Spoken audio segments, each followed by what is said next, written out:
우리 다 같이 성경 말씀 살펴보도록 하겠습니다. 두 군데를 보도록 합니다. 먼저 창세기 1장 26절부터 28절까지 저번 주에 읽었던 말씀과 더불어서 신약 성경과 같이 한번 말씀을 나눠보려고 합니다. 자, 우리 창세기 1장 26절부터 28절까지 같이 한번 자막을 보시면서요, 아니면 성경을 보셔도 되고요, 같이 한번 한 목소리로 낭독합니다. 같이 읽습니다. 시작. 우리의 모양대로 우리가 사람을 만들고 그들로 바다의 물고기와 하늘의 새와 가축과 온 땅과 땅에 기는 모든 것을 다스리게 하자 하시고, 하나님이 자기 형상 곧 하나님의 형상대로 사람을 창조하시되 남자와 여자를 창조하시고, 하나님이 그들에게 복을 주시며 하나님이 그들에게 이르시되 생육하고 번성하여 땅에 충만하라. 땅을 정복하라. 바다의 물고기와 하늘의 새와 땅에 움직이는 모든 생물을 다스리라 하시니라. 아멘. 그 다음에 신약성경 요한복음 13장 34절 35절 두 구절을 같이 한번 읽습니다. 어떤 연관관계가 있는지 같이 생각하며 한번 읽어보도록 합니다. 시작. 새 계명을 너희에게 주노니 서로 사랑하라. 내가 너희를 사랑한 것 같이 너희도 서로 사랑하라. 너희가 서로 사랑하면 이로써 모든 사람이 너희가 내 제자인 줄 알리라. 아멘. 아멘. 자, 이렇게 두 가지를 가지고 같이 말씀을 나눠보려고 합니다. 먼저 창세기 1장에는 다스리라는 소명이 우리에게 주어졌다는 것을 얘기해 주고 계시고요, 그 다음에 요한복음 13장에는 우리 주님께서 서로 사랑하라라고 또 명령을 주셨다는 점에서 창세기 1장에도 우리 인간을 향한, 인류를 향한 명령이셨고, 그리고 또 요한복음 13장도 역시 마찬가지로 창세기 1장은 하나님께서 인류에게 주신 소명이었다면요, 이제 요한복음 13장은 예수님께서 우리에게 주신, 그리스도인들에게 주신 소명이라는 점에서 아마 공통점이 있지 않을까라는 생각을 해봅니다. 이 두 가지가 어떻게 연결되는 것인지, 즉 다스리라는 소명과 그 다음에 사랑하라는 이 소명이 어떻게 연결고리를 만들어가며 우리의 삶이 이루어져야 될 것인지 좀 더 다스림의 구체적인 내용을 같이 가지고 나아가려고 합니다. 무엇과 오늘을 연결시켜 가려고 하냐면요, 오늘은 하나님의 형상이라는 것을 가지고 한번 같이 주제를 만들어 가려고 합니다. 자, 하나님의 형상이라는 게 도대체 어떤 의미를 가지고 있는 것인가?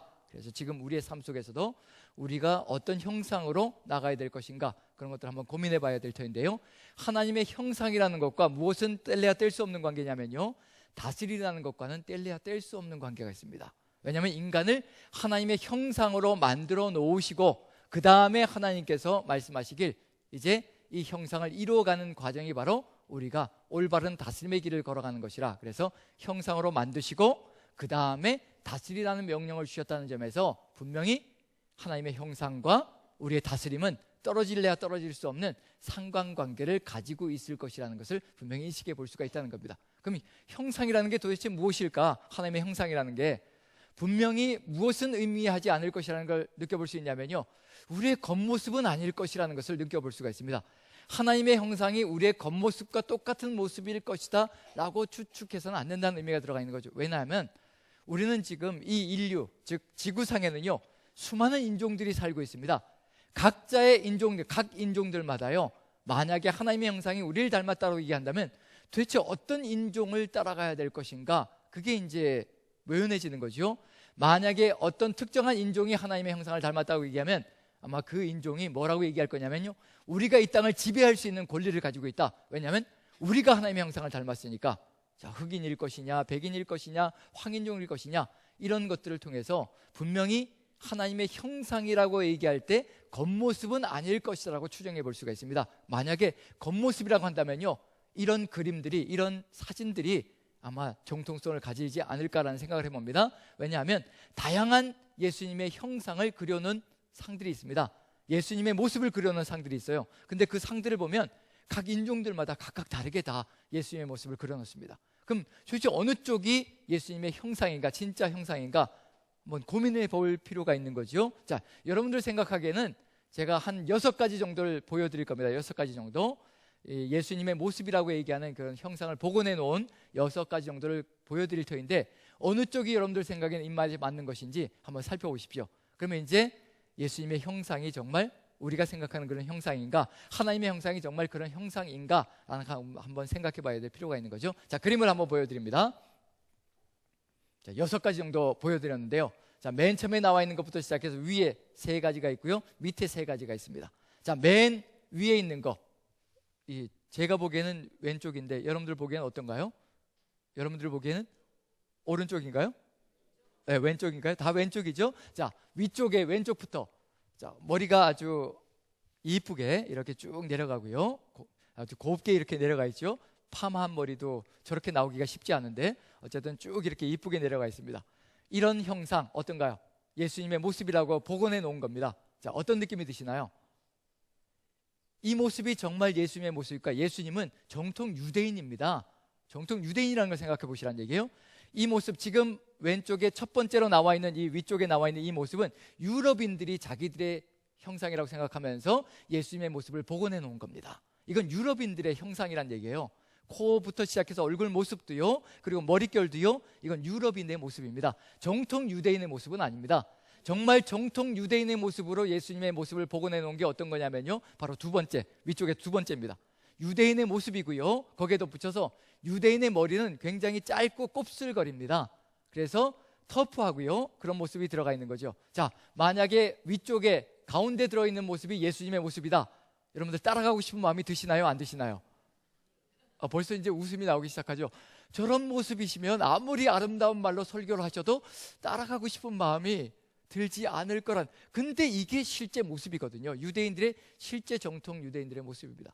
지금도 유대인들의 모습은요, 이스라엘 사람들은요, 혼혈이 굉장히 많기 때문에 지금도 정확하게 유대인들의 모습이라고 얘기할 수가 없습니다. 하지만 지금 본토에 살고 있는 과거의 그 유대인들의 모습을 복원해 볼 때 바로 위쪽에 가운데 모습이 정통 유대인의 모습이다, 즉 이스라엘의 모습이다. 자, 이 모습이면 어떨까요?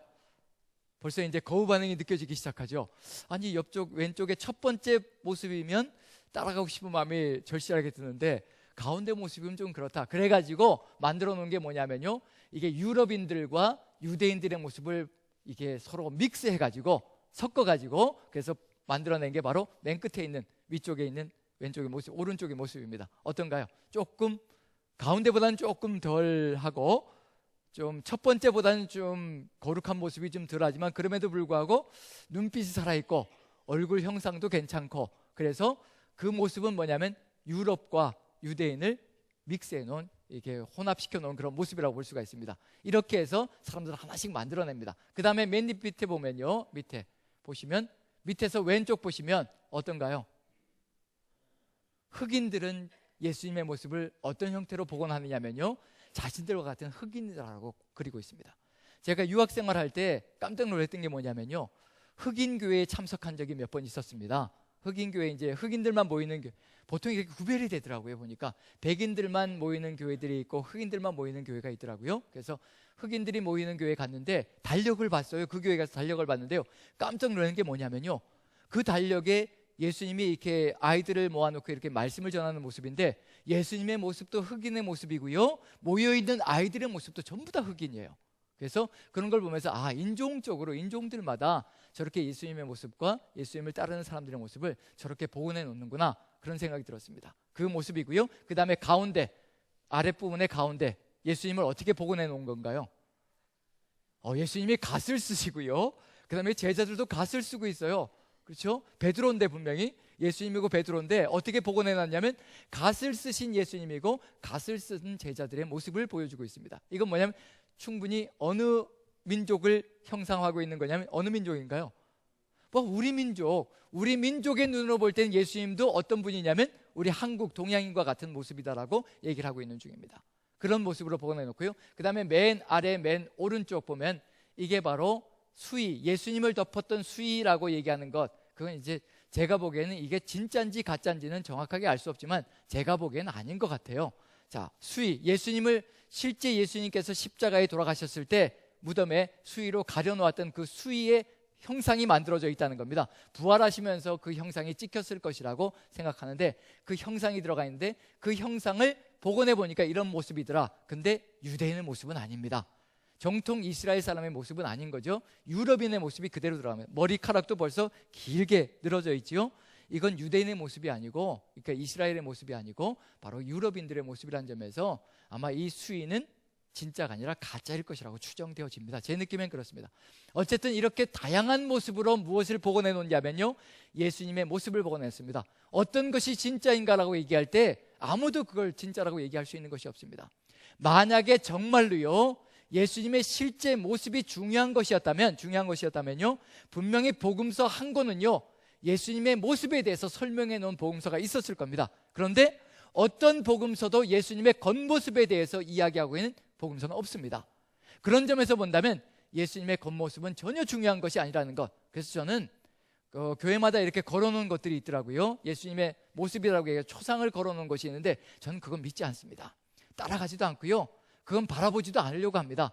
왜냐하면 인간을 모델로 해가지고 그려놓은 것을 갖다 놓고 예수님이다, 하나님이다라고 얘기하는 것 자체가 저는 아무 의미가 없다고 생각합니다. 그런 점에서 어느 누구든지 예수님의 형상을 만들어 놓고 이것이 바로 하나님의 모습이다라고 얘기할 때 따라가지도 마십시오. 만약에 그 형상이 겉으로 드러나는 그 모습이 중요했다면요, 아마 복음서 속에 복음서 한 권은 아마 그것을 설명해 놓은 것으로 가득 찬 복음서가 있었을 겁니다. 그런데 그런 것에 대해서 전혀 형상에 대해서, 모습에 대해서 이야기하고 있지 않다는 것은 그것이 그렇게 중요한 것이 아니라는 것을 분명히 느껴볼 수가 있을 것 같습니다. 그런 점에서 본다면요, 하나님의 형상이다라고 얘기할 때 이 형상은 겉모습을 얘기하는 것은 아닐 겁니다. 겉모습이라고 얘기한다면 저런 모습들이 다 들어갈 거거든요. 그런 점에서 우리가 이제 찾아가야 될 것이 도대체 무엇인가, 그 겉모습이 아니라 진정으로 우리가 따라가야 될 그런 형상, 하나님의 형상이라고 할 때 형상은 어떤 의미를 가지고 있는 것인가, 그것을 바르게 알기 위해서는 무엇을 따라가야 될 필요가 있냐면요, 형상이란 단어가 어디에서 또 사용되어지고 있는가를 찾아가면요 정확하게 형상이 어떤 의미인지를 느껴볼 수 있지 않을까 싶습니다. 구약 성경 속에서 하나님의 형상이라고 되어 있는데요, 형상이란 단어가 또 어떤 의미로 사용되어지는지를 찾아가노라면요, 아, 형상은 이런 의미를 가지고 있는 거구나라는 것을 아마 느껴볼 수 있지 않을까 싶습니다. 그래서 한번 형상이 어떤 단어로 사용되어지는지 세 군데를 구약 성경에서 봅니다. 세 군데를 살펴본다는데요, 똑같은 형상이란 단어, 즉 히브리어 원어로는 젤렘이란 단어입니다. 히브리어 원어로 젤렘이란 단어인데, 그런데 번역을 다른 단어로 번역해 놨습니다. 여러분들이 한번 저것이 바로 젤렘이다라고 한번 찾아보시기 바랍니다. 그 단어가 계속해서 등장하는데요, 세 군데를 봅니다. 한번 읽어보죠. 세 군데, 민수기부터 시작해서요, 세 군데를 보는데요, 여기에 형상을 다른 단어로 번역해 놨습니다. 그걸 찾으면 형상은 이런 의미를 가지고 있구나 라는 걸 느껴볼 수 있지 않을까 싶습니다. 자, 민수기 33장 52절 같이 한번 읽어보죠. 시작. 그 땅의 원주민을 너희 앞에서 다 몰아내고 그 새긴 석상과 부어 만든 우상을 다 깨뜨리며 산당을 다 헐고. 여기에 형상이란 단어, 즉 창세기 1장에는 형상이라고 번역해놨는데 여기는 다른 단어로 번역해놨습니다. 그걸 찾아내는 겁니다. 세 군데를 읽을 텐데요, 똑같은 단어로 번역해놨으니까 세 군데에서 그 한 단어를 찾아내면 되는 겁니다. 그 다음에 한번 보시죠. 열왕기상, 열왕기하 11장 18절 같이 읽습니다. 시작. 온 백성이 바알의 신당으로 가서 그 신당을 허물고 그 제단들과 우상들을 철저히 깨뜨리고 그 제단 앞에서 바알의 제상 맏단을 죽이니라. 제사장이 관리들을 세워 여호와의 성전을 수직하게 하고. 여기도 역시 마찬가지로 그 젤렘이라는 단어가 번역되어져 있습니다. 하지만 공통적으로 다르게 번역되어 있습니다. 그 다음에 에스겔서 7장 20절 같이 읽어봅니다. 시작. 그들이 그 화려한 장식으로 말미암아 교만을 품었고 또 그것으로 가증한 우상과 미운 물건을 만들었은즉 내가 그것을 그들에게 오물이 되게 하여. 자, 세 군데를 읽었는데요, 공통적으로 나오는 단어가 있습니다. 그 단어를 찾으면 형상이라는 단어와 같은 단어인데 번역을 다르게 했을 뿐입니다. 자, 어떤 단어인가요? 우상이란 단어가 계속 나오죠. 그럼 그 우상이란 단어가 바로 어떤 단어냐면요, 히브리어로 젤렘이란 단어입니다. 그런데 여기에서는 우상이라고 번역해 놓고 그 다음에 창세기 1장에는 형상이라고 번역해 놨습니다. 자, 그럼 이제 우상과 형상의 공통점이 뭘까요? 그걸 찾아가면 되는 겁니다. 우상과 형상의 공통점. 자, 인간을 하나님의 형상으로 만드셨다. 다른 말로 표현하면 뭐가 되냐면요, 하나님의 우상으로 인간을 만드셨다라고 번역하면 될 수도 있다는 얘기입니다. 그게 바로 동일한 번역이 될 수가 있는 거죠. 하나님의 우상이 바로 인간이다라고 생각하면 되는 겁니다. 자, 그럼 이제 형상과 우상의 공통점이 뭘까요?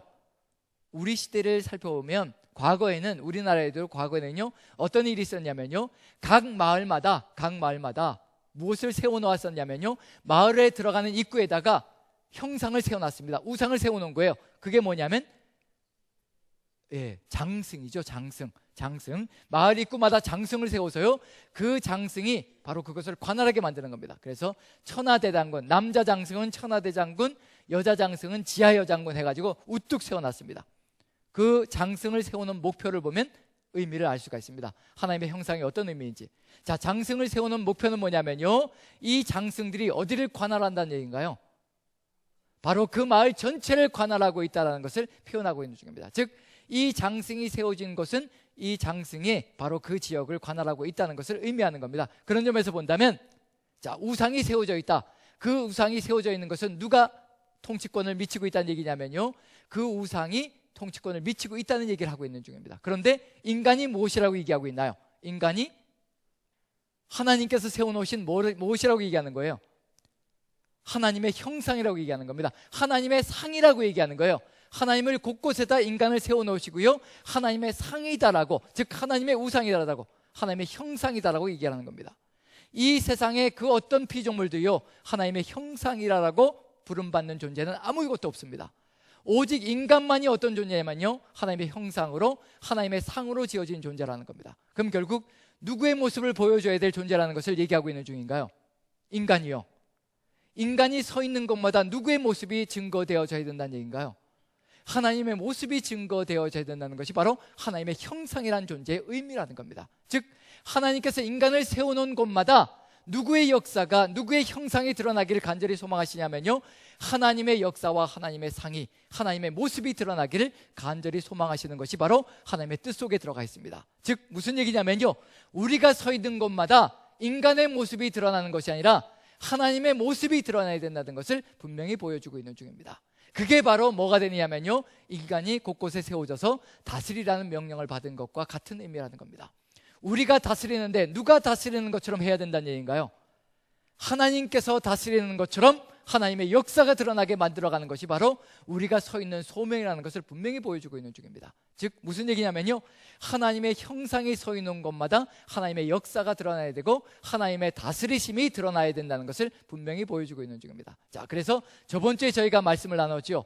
다스리라는 명령이 주어져 있는데, 이 다스리라는 것이 어떤 명령인가, 어떻게 하는 것이 다스리는 것인가, 그것을 이제 저번 주에 나눴었는데요.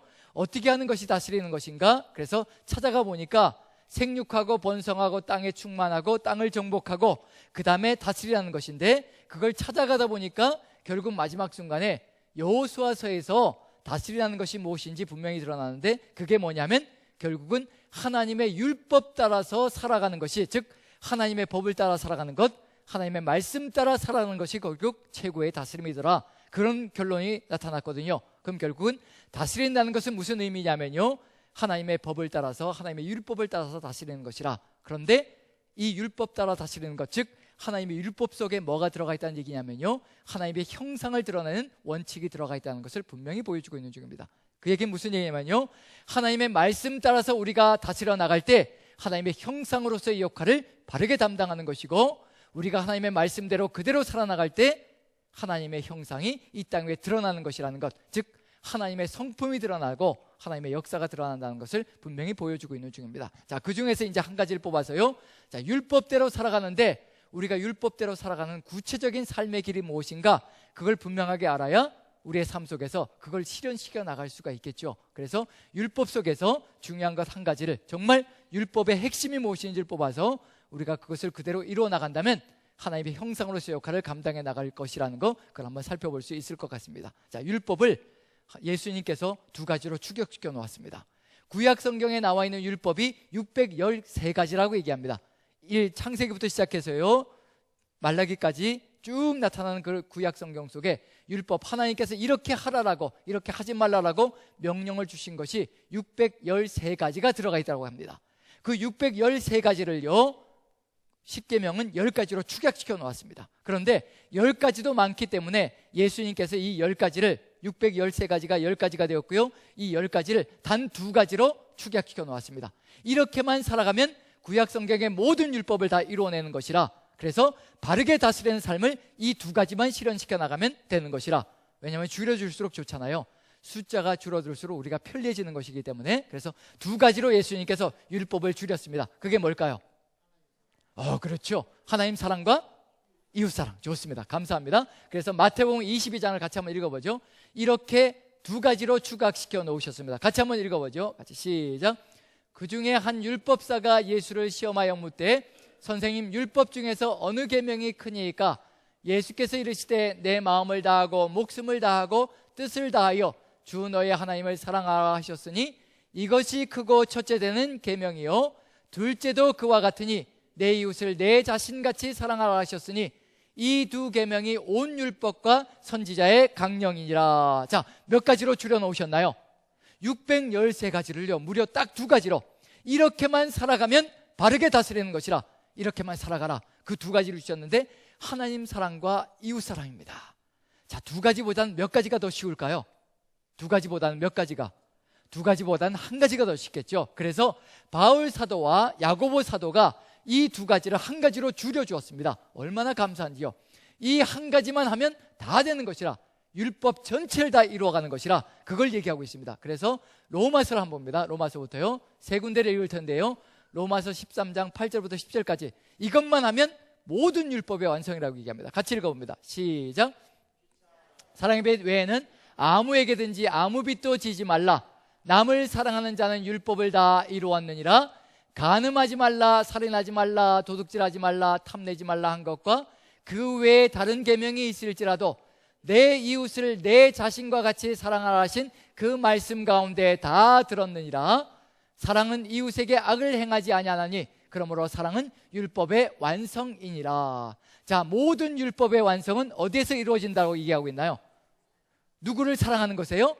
이웃을 사랑하는 것에 다 이루어진다고 얘기하고 있습니다. 그래서 한 가지로 다 이루어진다고 목표를 정하고 있습니다. 바로 이웃을 사랑하면 그 모든 사랑의 완성이 이루어질 것이라. 그리고 또 두 번째로는요, 갈라디아서 한번 봅니다. 5장 14절 같이 읽습니다. 시작. 온 율법은 내 이웃을 사랑하기를 내 자신과 같이 하라 하신 한 말씀에 이루어졌나니. 뭐라고 얘기하느냐면 바울 사도는요, 온 율법이 이웃을 사랑하라고 한 그 말씀 속에 다 이루어진다. 그것에서 다 성취되어진다라고 얘기합니다. 이 한 가지 속에 다 들어가 있다고 얘기합니다. 그 다음에 야고보 사도도 역시 동일한 것을 얘기하는 겁니다. 야고보서 2장을 봅니다. 같이 한번 읽어보죠. 시작. 너희가 만일 성경에 기록된 대로 내 이웃 사랑하기를 내 몸과 같이 하라 하신 최고의 법을 지키면 잘하는 것이거니와. 자, 최고의 법이 뭐라고 얘기하고 있나요?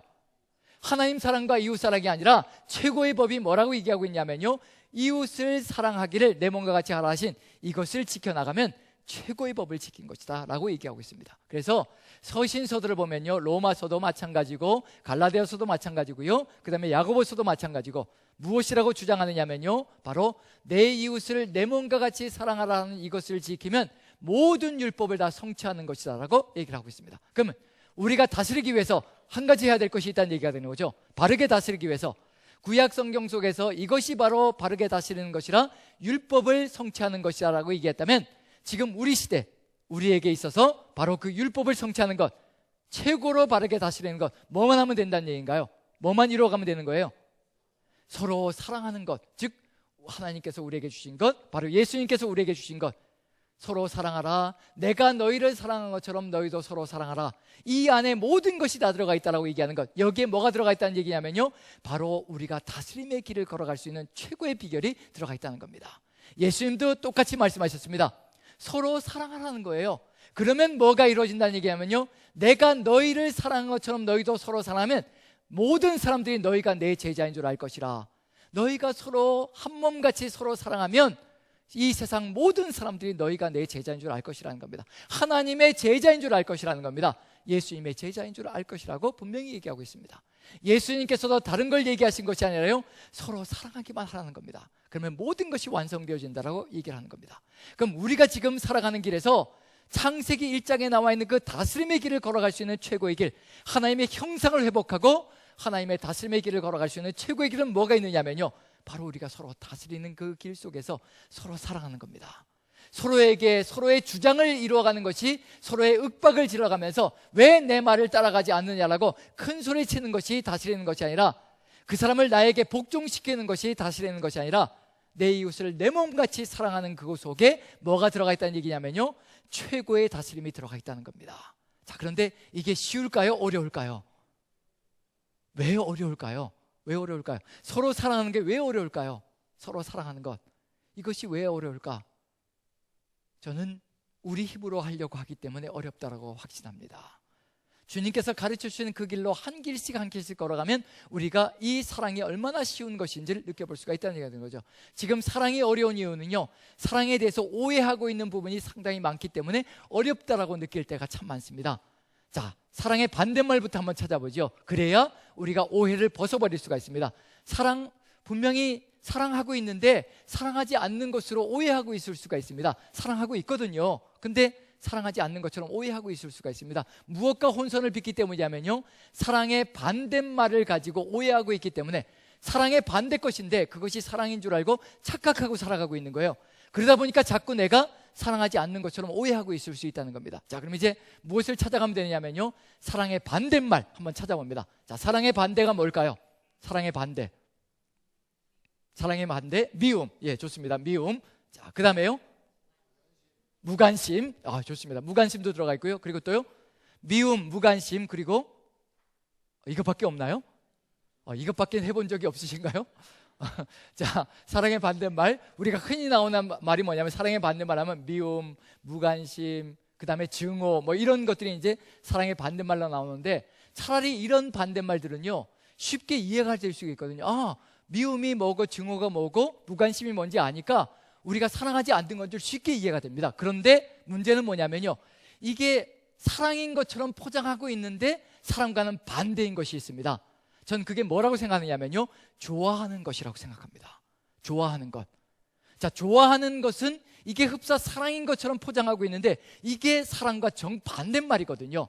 자, 좋아하는 것은 누구에게 달려 있을까요? 어떤 사람에게 달려 있을까요? 우리가 서로 좋아한다고 얘기할 때 좋아하는 것은 누구에게 달려 있을까요?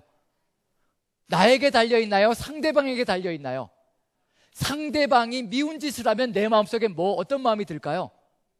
남편이라도 미운 짓을 하면 어떤 마음이 들어요? 미워하는 마음이 들죠. 너무 남편만 얘기해서 그렇죠. 아내라도 미운 짓을 하면 어떤 마음이 드나요? 내 속에 사랑이 막 용솟음치나요? 아니면 미운 마음이 드나요? 어떤가요? 솔직하게 얘기해 보세요. 솔직하게.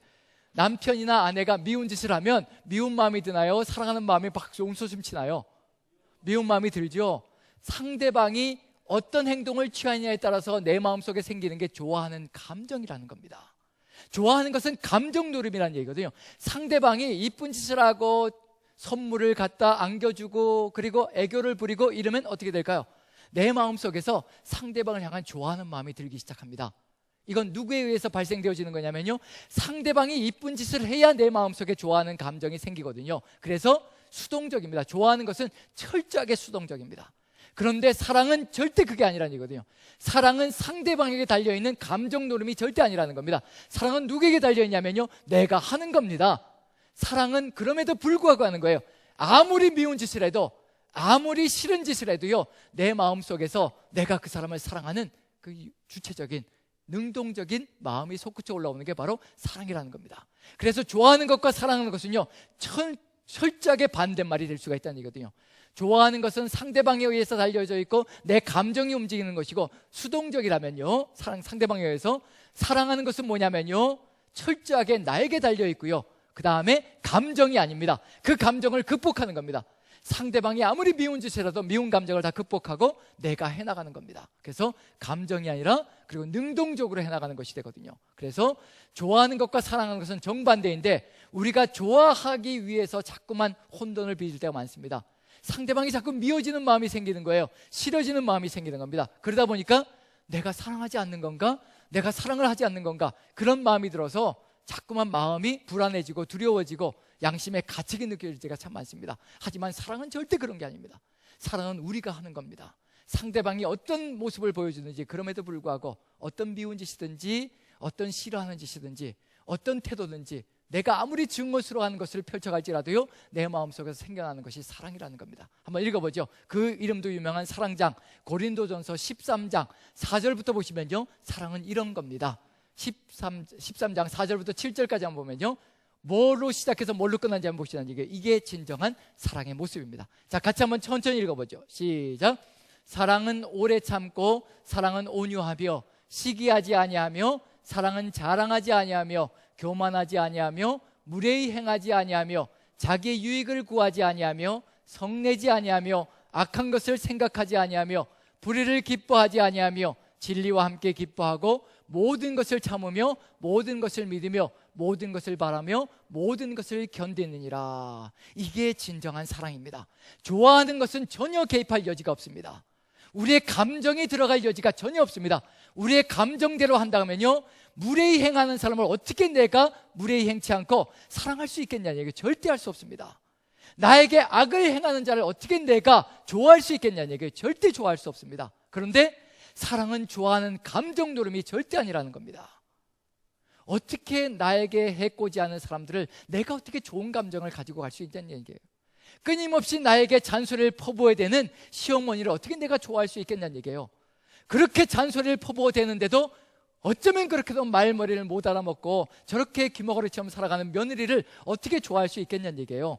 그럴 수 없습니다. 좋아하는 감정이 생길 수가 없습니다. 그런데 사랑은 뭐냐면요, 시작을 보십시오. 사랑은 오래 참고부터 시작합니다.